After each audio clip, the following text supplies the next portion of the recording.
कहते हैं बाप है, तो बाप का परिचय कौन देता है? कौन देता है? माँ देती है। शैशव अवस्था से ही दुधमुहे बच्चे जब पलते हैं माँ की गोद में, तब ही से बता ये तुम्हारा बाप है, पापा आया। परिचय देती है ना, तो बच्चे समझदार हो जाते हैं,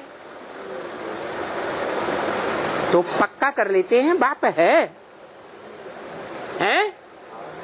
कि कभी कभी किसी से कहते पता नहीं हमारा बाप होगा या नहीं होगा, हैं? तो यहाँ हमारी अम्मा कौन है ब्राह्मणों की? ब्रह्मा है। अरे परम ब्रह्म। कितने साल के हो? अरे कितने साल के हो? तुम्हारी एज क्या है? 80 साल? 38 साल। परम ब्रह्म उसने तुमको बता दिया 38 साल पहले। ब्रह्मा बाबा ने बता दिया। अरे ब्रह्मा बाबा परम ब्रह्म है?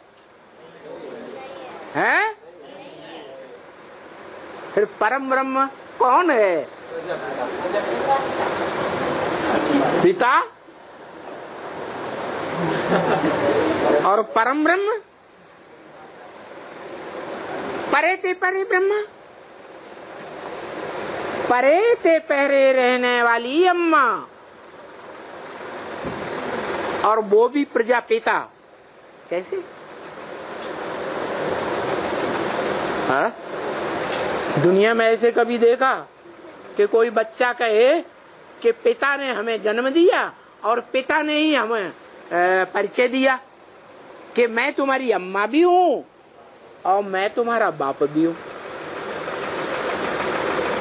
दुनिया में ऐसी परंपरा चलती है क्या? है?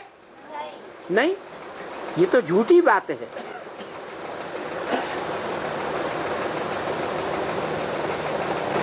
तो सच्ची बात क्या है?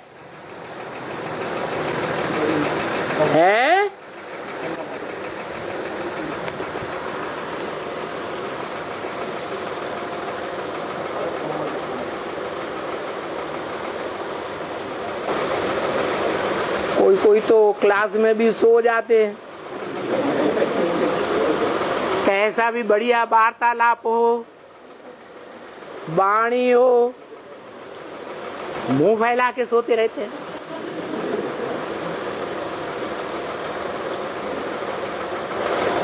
और बाबा ने तो बोला ये ब्राह्मणों का संगठन ऐसा पक्का संगठन बन जाएगा जिसमें एक भी भिखारी पांव नहीं रख सकेगा।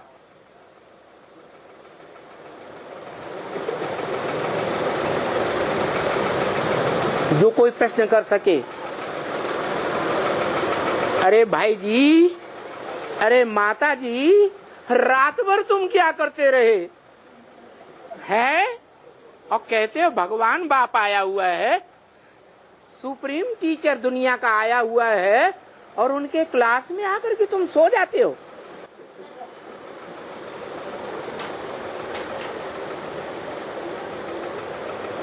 इसका मतलब ये हुआ कि हमें माँ नहीं मिली,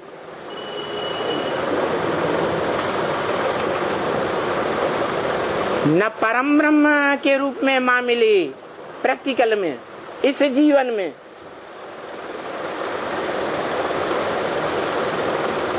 और न दादा लेखराज ब्रह्मा के रूप में हमें माँ मिली, जो एडवांस में अपन को कहते हैं उनको भी नहीं मिली।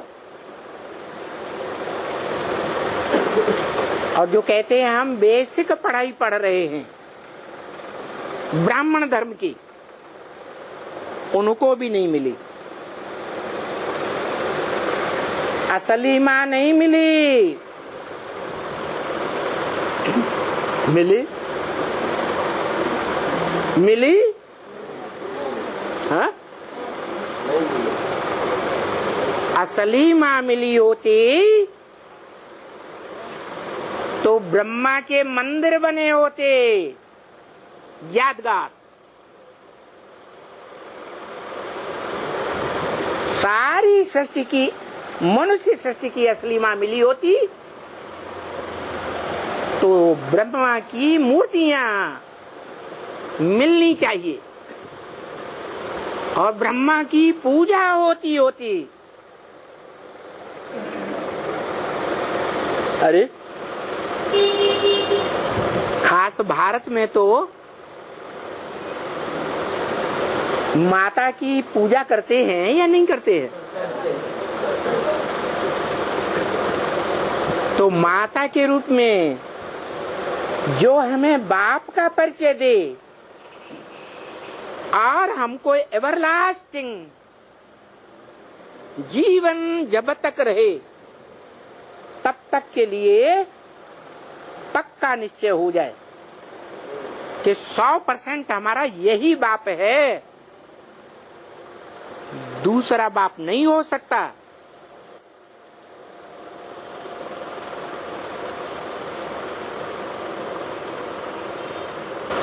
ये असलियत है कि ब्रह्मा की पूजा भी नहीं होती, मूर्तियां भी नहीं बनती, मंदिर भी नहीं बनते और कोई याद भी नहीं करता। तब सवाल पैदा होता है कि समस्या तो खड़ी कर दी है एडवांस ब्राह्मणों के सामने भी, और जो बेसिक ब्राह्मण ढेर की ढेर तादाद में है। जैसे महाभारत की यादगार में यादव और कौरव थोड़े थे या ढेर की ढेर तादाद में थे, तो बेसिक ब्राह्मण भी, जैसे दुनिया में बेसिक पढ़ाई पढ़ने वालों की संख्या बहुत बहुत होती है या हायर क्लास की पढ़ाई पढ़ने वालों की संख्या बहुत होती है? बेसिक पढ़ाई।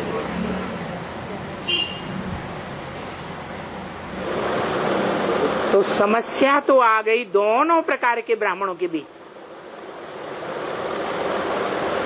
कि ब्राह्मणों ने अभी भी अपने असली बाप को नहीं पहचाना, जो बापों का बाप है, जिसका कोई भी इस दुनिया में बाप होता ही नहीं।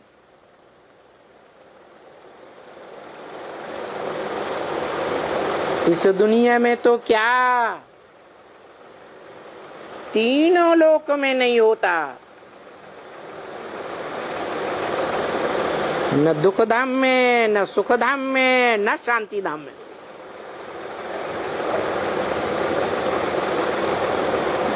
असली माँ मिली होती और असली माँ ने हमें बाप का परिचय दिया होता तो हम मरते दम तक यही बोलते और सभी ब्राह्मण बोलते कि हमें बाप मिल गया। तो इस समस्या का समाधान क्या आता है बुद्धि में? है बाप पट्टे ऊपर बैठ के ऊंची बात बताता है और सबसे पहले बताता है।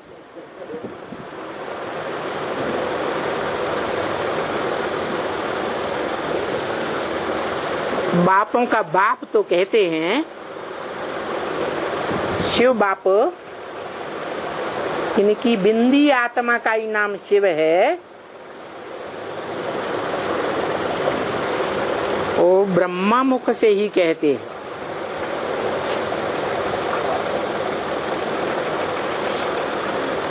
भले उस ब्रह्मा की मूर्तियां नहीं है, मंदिर नहीं है, कोई याद नहीं करता, तो ब्रह्मा मुख से निकले हुए वेद वाक्यों को भी कोई सुनता है? सुनाता है? अर्थ करके बताता है? वो भी नहीं। अच्छा, एडवांस में जो ब्राह्मण अपन को समझते हैं कि हम एडवांस की पढ़ाई पढ़ रहे हैं, वो ब्रह्मा मुख से चलाई हुई वाणी को थर्ड क्लास कहते हैं, सेकंड क्लास कहते हैं, या फर्स्ट क्लास कहते हैं? फर्स्ट क्लास कहते हैं। पढ़ते हो तुम फर्स्ट क्लास वाणी? कंधे ऊपर कर दिए। कोई कहते हैं ब्रह्मा मुख से निकली हुई, दादा लेखराज के मुख से निकली हुई वाणी को कोई ब्राह्मण है एडवांस में जो कहते हो वो फर्स्ट क्लास वाणी है, हम उसी को पढ़ेंगे, हम थर्ड क्लास क्यों पढ़ें? कोई नहीं कहता। इसका मतलब ये हुआ कि जो फर्स्ट क्लास वाणी है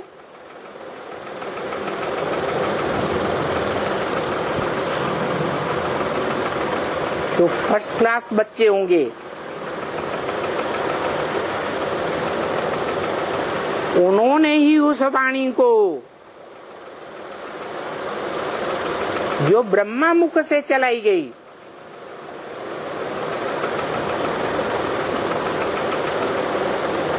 उसको ज्यादा महत्व दिया होगा।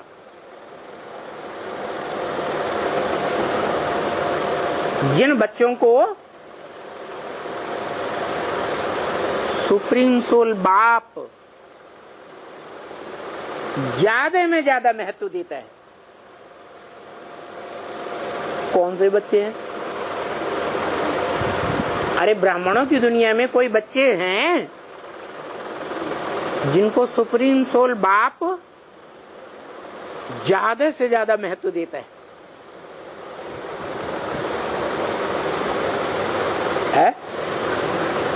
कोई नहीं है?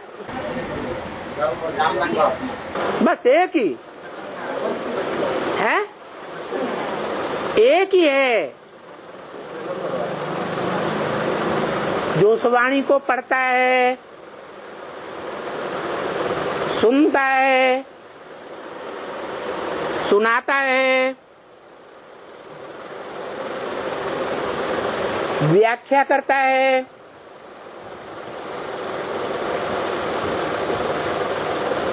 जिसका नाम शास्त्रों में भी प्रसिद्ध है।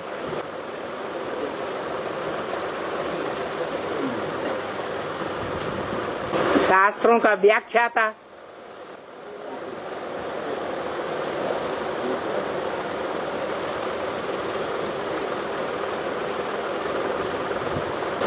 योग की सिद्धि पाने वालों में गीता में भी उसका नाम दिया है, याद है?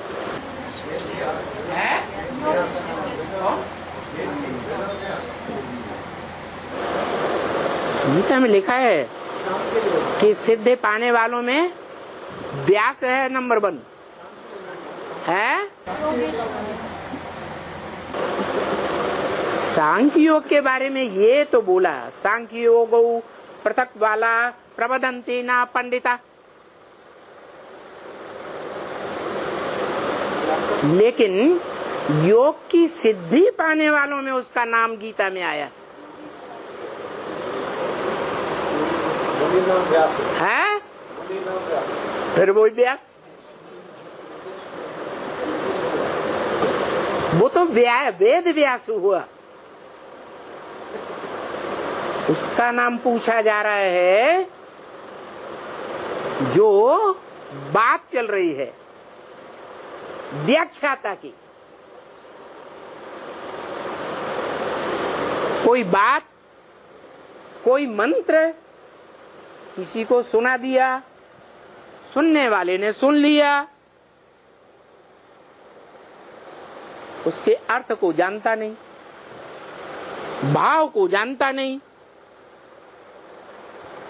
तो उस मंत्र से फायदा होगा है? उस मंत्र को रटने से, बोलने से वाइब्रेशन बनेगा? वाइब्रेशन तो नहीं बनेगा। वाइब्रेशन तभी बनेगा, भावना का उद्रेक तभी होगा जैसे कवियों में भावना का उद्रेक होता है।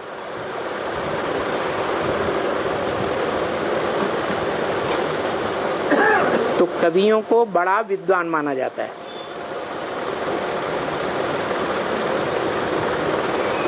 वो भावना कोई भी बात की गहराई को व्याख्या पूर्वक समझा जाए, समझाया जाए, तभी भावना का उद्रेक होता है।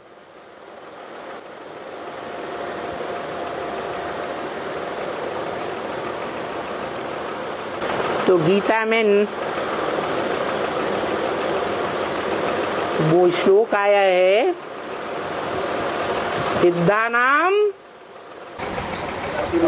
कपिलो मुनि। किसने बोला? हाँ,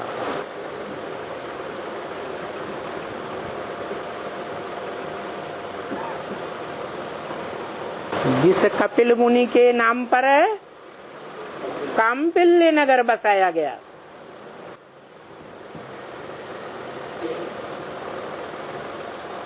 जहां ब्रह्मा के मुख से निकली वाणी, किसके मुख से निकली? दादा लेखराज ब्रह्मा के मुख से निकली वाणी की व्याख्या हो रही है। व्याख्या होना आरंभ हुई।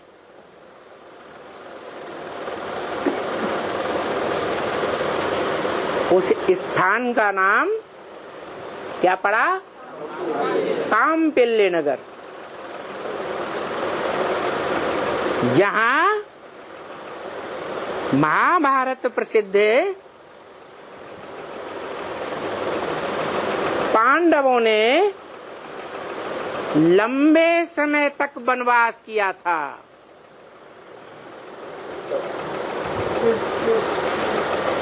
ये यादगार कहाँ लिखी हुई है? महाभारत में।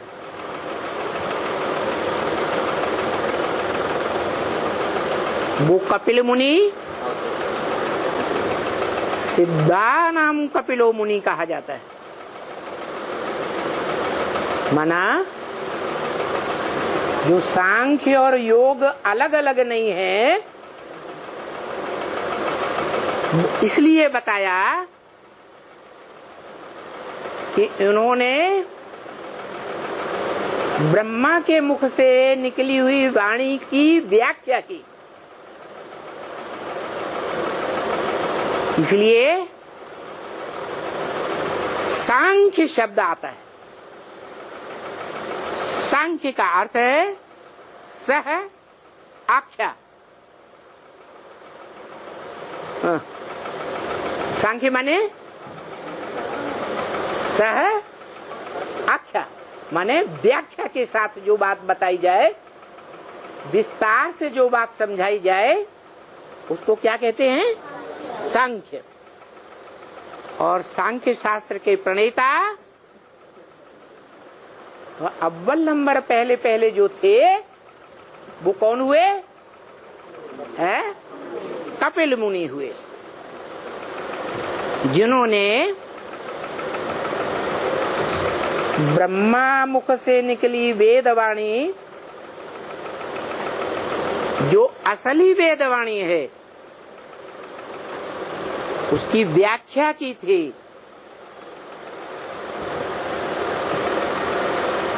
पहले स्वयं समझा होगा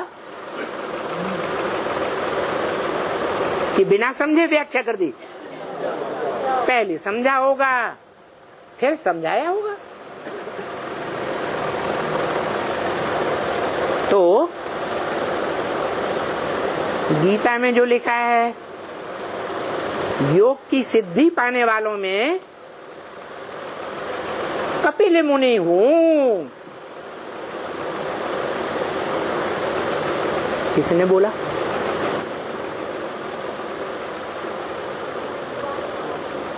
ये किसने बोला? योग की सिद्धि पाने वालों में मैं सर्वोत्तम व्यक्ति कपिल मुनि हूं। और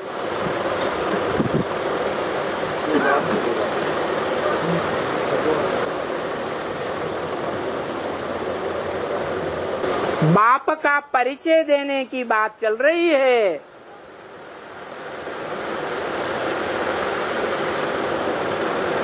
अरे बताओ भाई, बताओ किस कौन हूँ?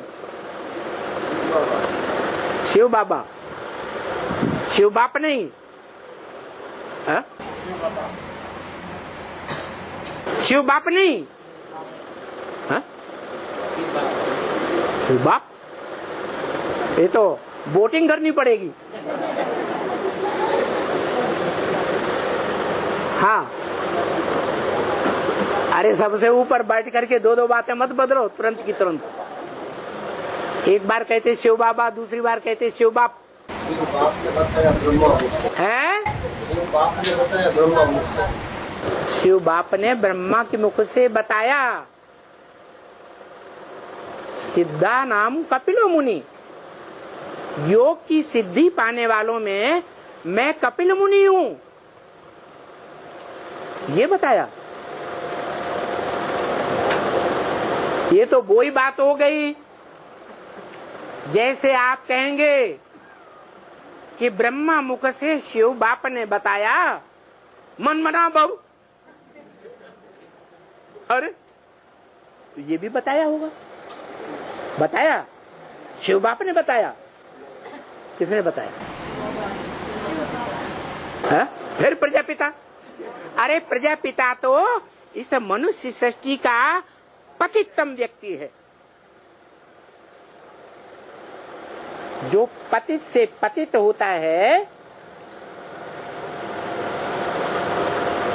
जो आत्मा रामायण में खुद ही स्वीकार कर रही है, मैं पतितन को राजा, सामान्य पतित नहीं।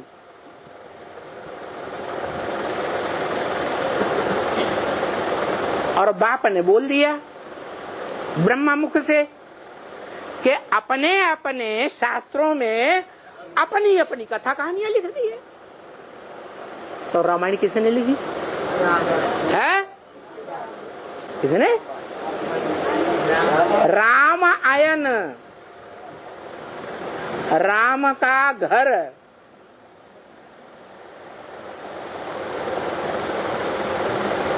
रामायण राम का घर है।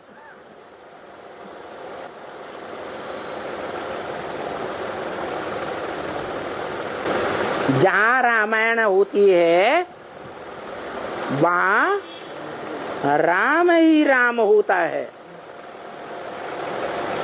इसलिए भक्ति मार्ग में मानते हैं जहाँ राम होता है वहाँ हनुमान जरूर होते हैं, क्योंकि राम का काम जो बड़े से बड़ा काम होगा वो भी हनुमान के बगैर हो ही नहीं सकता।